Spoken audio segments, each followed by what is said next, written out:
महाराष्ट्र शासन के साहित्यिक कार्य विभाग द्वारा हर साल मुंबई में हिंदी साहित्य अकादमी पुरस्कार प्रदान किया जाता है, जिसमें यह पुरस्कार उन कलाकारों साहित्यकारों को उनके उल्लेखनीय कार्यों के लिए दिया जाता है।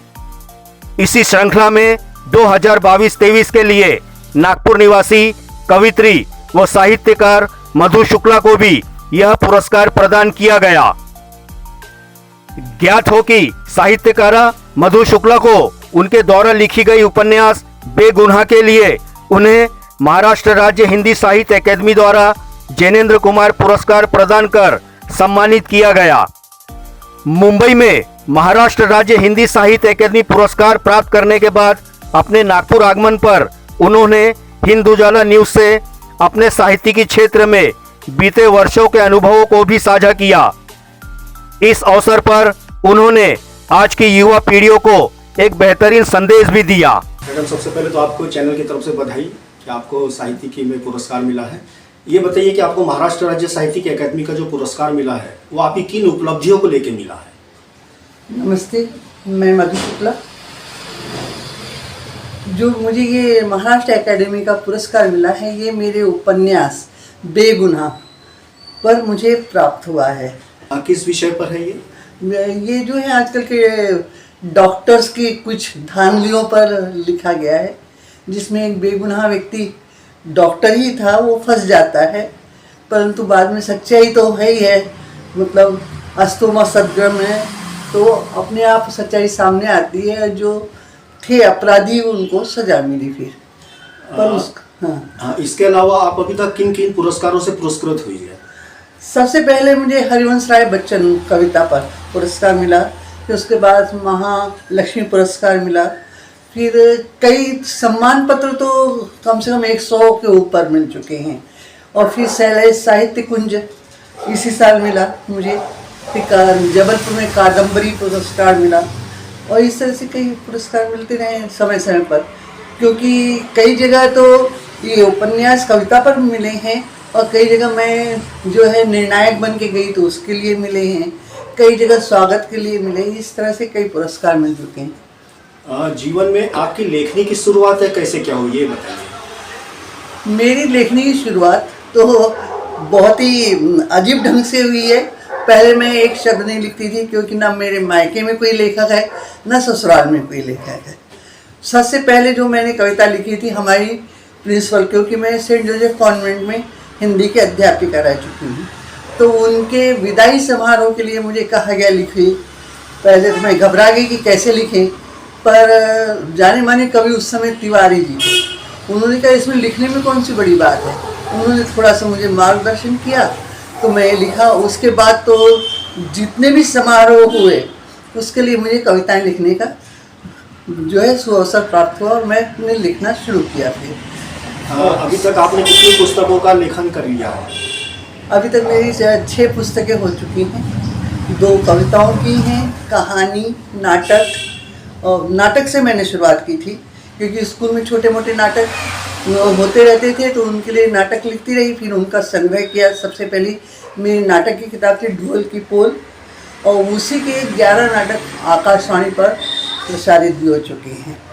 और उसके बाद कविता, कहानी और ये उपन्यास, और उसके बाद भी मैं जीवन चरित्र पर आधारित उपन्यास लिख रही हूँ। भूमिजा मतलब पौराणिक कथाओं पर, सीता जी पर, थोड़ा अलग हटके है। सीता जी के विषय में जो अभी तक लोगों की धारणाएं हैं कि कैसा था, क्या था, कैसा जन्म था, उससे थोड़ा अलग हट कर है। तो प्रकाश ये जो है पाठकों को बहुत अच्छी लगी वो किताब, की नई जानकारियाँ प्राप्त होंगी उससे। अभी तक आपकी लेखनी हुई पुस्तकों में आपके हिसाब से सर्वश्रेष्ठ आपकी लेखनी कौन सी रही है? लेखक के लिए तो उसकी हर कृति सर्वश्रेष्ठ रहती है, इसके लिए मैं नहीं कह सकती। कविताओं में मेरी भूख नामक कविता, जिसको मैंने अलग ही संदर्भ में लिया है, सिर्फ भूख मतलब पेट की भूख नहीं, उसके लिए शारीरिक, मानसिक, आध्यात्मिक, पैसे की भूख सारे लेके किया है, तो वो बहुत सराही गई वो कविता। तो इसलिए मुझे वो कविता भी अच्छी लगती है, और उसी पर आधारित कहानी भी लिखी थी, तो वो भी बहुत सराही गई और लोगों को अच्छी लगी। आप कवित्री भी है, तो अपनी पसंदीदा एक आध हमारे दर्शकों को एक अच्छी सी कविता का उल्लेख कर दीजिए आप। चलिए, मेरी भूख मुझे मेरी दृष्टि में मेरी सर्वश्रेष्ठ कविता है, तो मैं उसे बता रही हूँ। भूख भूख को अनेक संदर्भों में मैंने प्रस्तुत किया है। भूख यदि संसार में न होती, भूख यदि संसार में न होती तो इंसानों की प्रगति भी न होती, तो इंसानों की प्रगति भी न होती। पाषाण युग से अंतरिक्ष युग तक न पहुँचता, पाषाण युग से अंतरिक्ष युग तक न पहुँचता, भूख मिटाने के नए नए उपाय न सोचता, भूख मिटाने के नए नए उपाय न सोचता। भूख के कारण सिर्फ विकास ही हुआ है नहीं, भूख के कारण सिर्फ विकास ही हुआ है नहीं, अनाचार और पाप का साम्राज्य भी तो बढ़ा है, अनाचार और पाप का साम्राज्य भी तो बढ़ा है। भूख मिटाने के लिए धर्मात्मा भी पापी बन जाता है, भूख मिटाने के लिए धर्मात्मा भी पापी बन जाता है। नारी तन का व्यापार भी कर डालती है, नारी तन का व्यापार भी कर डालती है। ये भूख क्या क्या नहीं करवाती है, यह भूख क्या क्या नहीं करवाती है। तन की भूख व्यभिचार कराती है, तन की भूख व्यभिचार कराती है। धन की भूख भ्रष्टाचार कराती है, धन की भूख भ्रष्टाचार कराती है। मानसिक भूख अत्याचार कराती है, मानसिक भूख अत्याचार कराती है। आत्मिक भूख उसे महात्मा बनाती है, आत्मिक भूख उसे महात्मा बनाती है। यदि जिज्ञासा की भूख न होती तो, यदि जिज्ञासा की भूख न होती तो मानव भी पशुवत ही होता, मानव भी पशुवत ही होता। भूख ही जन विकास तथा राष्ट्र विकास कराती है, भूख ही जन विकास तथा राष्ट्र विकास कराती है। भूख तो आखिर भूख है, भूख तो आखिर भूख है, ये सब करवा सकती है, यह सब करवा सकती है। आदमी अदना इंसान को आकाश दे सकती है, अदना इंसान को आकाश दे सकती है, तो महात्मा को गर्त में भी मिला सकती है, महात्मा को गर्त में भी मिला। मैम ये बताइए कि जैसे पुरस्कार आप बता रही है कि इसमें सबसे ज़्यादा महिलाओं को पुरस्कार मिला है, तो ऐसा नहीं लगता है कि अब आने वाले जनरेशन में नई पीढ़ी जो है साहित्यिकी में खास करके महिलाओं लुप्त होती जा रही है, तो इस पर आपका क्या कहना है? लुप्त तो नहीं हो रही हैं। मैं यही उदाहरण दूंगी कि अभी अकादमी पुरस्कार में इस वर्ष सबसे ज़्यादा 12 महिलाओं को पुरस्कार प्राप्त हुए। यहाँ से 17 लोग गए थे, जिसमें सिर्फ 5 पुरुष हैं और पूरी जो है 12 महिलाएं हैं। तो इसमें क्या, और सभी क्षेत्रों में कि लेखन के सभी क्षेत्र, मतलब पत्रकारिता और उपन्यास, कहानियाँ, जीवन चरित्र, और आगे बढ़ती रहेंगी, मुझे ऐसा लगता है, क्योंकि महिलाएं जो है अपने अनुभव के आधार पर लिखती हैं और पूरा चारों ओर का समेट कर जो है अपना समय निकाल कर, क्योंकि महिलाओं को गृहस्थी में भी ध्यान देना पड़ता है, कई जिम्मेदारियां भी हैं, और उन सबको निभाते हुए अगर वो लेखन कार्य करती हैं तो ये बहुत बड़ी उपलब्धि है उनके लिए। नहीं, ये जो आप कह रही है कि ये 90 के दशक की महिलाएं हैं, अब 21वीं सदी की जो नई नारियां है या बालिकाएं हैं, बढ़ती टेक्नोलॉजी के वजह से आज आईटी जो इतना है कि हाथ में मोबाइल है, तो इसके वजह से कहीं ना कहीं कलम कागज से दूरियां बनी हुई है, तो इस पर कैसा क्या रहेगा? मैं यही कहना चाहूँगी कि लेखन की ओर बढ़ें। जो मोबाइल जो है थोड़ी जो है तात्कालीन आपको थोड़ा दे देता है, जैसे फेसबुक में बहुत सारे आते हैं और थोड़े दिन में मिट जाते हैं, पर किताबें आपके जीवन पर्यंत संग्रहित रहती हैं, वो आपको ज्ञान देती रहती हैं। जैसे कि फेसबुक में दिया, थोड़ी देर के लिए पढ़ लिया, थोड़े 2-3 दिन बाद गायब हो गया। तो ये जो है संग्रह, अगर ज्ञान का संग्रह चाहिए तो इसके लिए हमें जो है लेखन बहुत ज़रूरी है। और आगे आने वाली जो पीढ़ी को मैं यही संदेश देना चाहती हूँ कि ज़्यादा से ज़्यादा लिखें, मोबाइल से हटें और पढ़ाई और लेखन की ओर अपनी रुचि बढ़ाएं। आगामी दिनों में क्या योजना है आपकी लेखन के बारे में? आगामी दिनों में मैं यही लिख रही हूँ, मैंने बताया ना, भूमिजा जो मैं नावल लिख रही हूँ, और कई संस्थाएं जो हैं वो चाहती हैं कि वो नाटक खेलें, तो उनके लिए नाटक लिख रही हूँ तरह तरह के। और मेरे नाटकों का सबसे बड़ा खासियत ये है कि वे हास्य से शुरू होते हैं और शिक्षाप्रद खत्म होते हैं, जबकि ज़्यादातर देखा गया है अगर हास्य आ गया तो उसमें वल्गैरिटी आ जाती है। तो ये मेरे नाटकों से बहुत दूर है, और व्यक्ति हंसता तो है परंतु उससे शिक्षा भी प्राप्त करता है।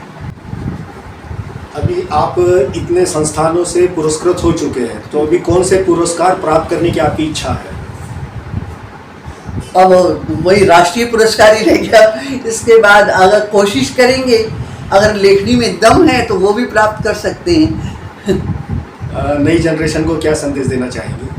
वही मैंने अभी जो बताया कि नई जनरेशन जो है कि मोबाइल और टीवी से हटकर लेखन और पठन की ओर बढ़ जाए तो समाज का कल्याण होगा। क्योंकि अभी मैंने कहा ना कि पुस्तकों में संग्रहित ज्ञान जो है सदियों तक चला जाता है और इसमें जो नहीं हो पाता और सभी लोगों तक पहुंचता है, यहाँ तक कि अगर पुस्तकें गांव वाले भी ये, परंतु आजकल तो देखा गया हर व्यक्ति के हाथ में मोबाइल ही है, तो इससे हटे जो है ये एक प्रकार से आदी हो चुके हैं, इसको छोड़ें थोड़ा। मैं सभी को ये संदेश देना चाहती हूँ अपनी ओर से कि जो है विकास की ओर बढ़ने के लिए उसको संग्रह करना बहुत ज़रूरी है। क्योंकि आगे आने वाली पीढ़ी पिछले बार इतिहास इसका गवाह है कि इतिहास के द्वारा ही लोग जो है समझ बूझकर आगे बढ़े हैं। उसमें जो खामियां थी उसे सुधारने की कोशिश की गई है। यहाँ तक कि विज्ञान के लिए भी पुरातन चीज़ें देखकर उससे आगे सुधारा गया है। छोटे से छोटे, जैसे राइट बंधु ने हवाई जहाज का आविष्कार किया तो वो छोटा था, परंतु उसको देखते देखते आज इतने बड़े बड़े बोइंग और विशाल रॉकेट तक पहुंच गए हैं, तो उसे सुधारते हुए आगे बढ़े। तो आपके पास ज्ञान जब संग्रहित होगा तभी आप उसको सुधार पाएंगे, नहीं तो वो पिछला मिटते चले जाएगा और उसको आप कभी नहीं कर सकते। इसलिए मैं ज़्यादा से ज़्यादा लेखन पठन की ओर बढ़े युवा पीढ़ी और अपने ज्ञान को संग्रहित करे और अपने ज्ञान को बढ़ाए। बस मैं ये लोगों को संदेश देना चाहता हूँ। अपने सरल स्वभाव व मिलनसार व्यक्तित्व से ओतप्रोत मधु शुक्ला अपनी पोती विभूति शुक्ला से अधिक लगाव रखती है। वर्तमान में उनकी पोती विभूति नारायण विद्यालय में तीसरी कक्षा में अध्ययनरत है। विभूति अपनी दादी के द्वारा लिखी गई पुस्तकों का बड़े ही लगन से अध्ययन करती है, पर उसका लक्ष्य बड़ी होकर उच्च शिक्षा ग्रहण कर अंतरिक्ष यात्री बनने का है।